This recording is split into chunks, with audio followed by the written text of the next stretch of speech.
Hello YouTube, Sam here from youtube.com/onlivegamer for the new Boston, and in this tutorial we're going to be talking about OpenFileDialogs. Now, OpenFileDialogs are used to, of course, open files, and they are built into Visual Basic, so you do not have to create your own form for it, and you can just add an object of it to your program and use it whenever you need to. So we'll create a new project. We will select Windows Forms application, and we will call it Open Files. Go ahead and click OK and wait for that to load.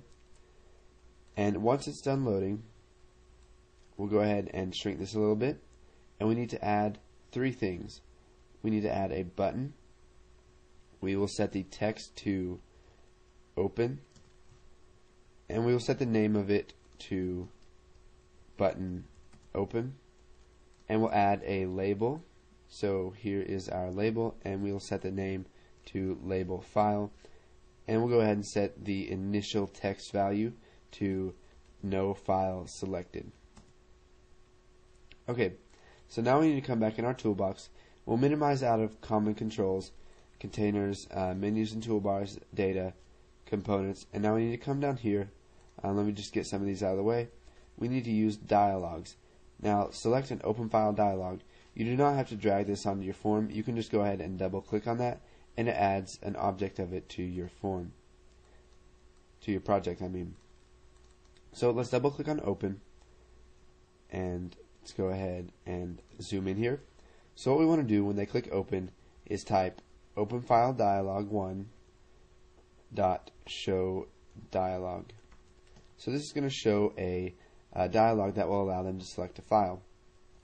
Now what we want to do is we want to set the label to whatever the name of that file is.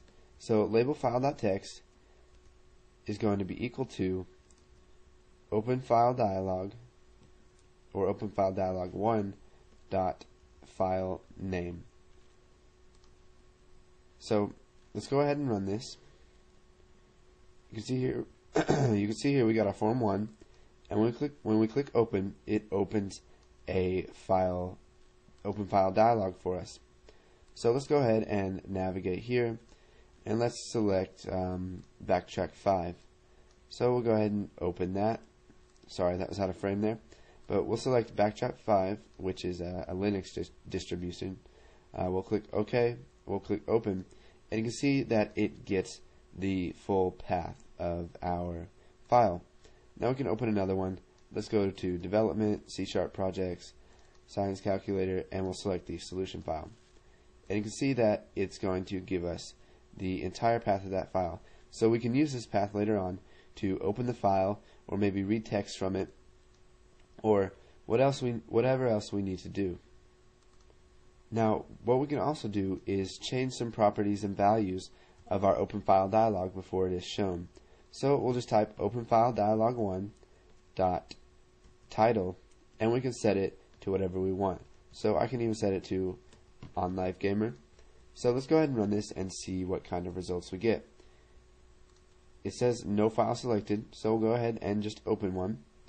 And you can see here that the title says OnLiveGamer.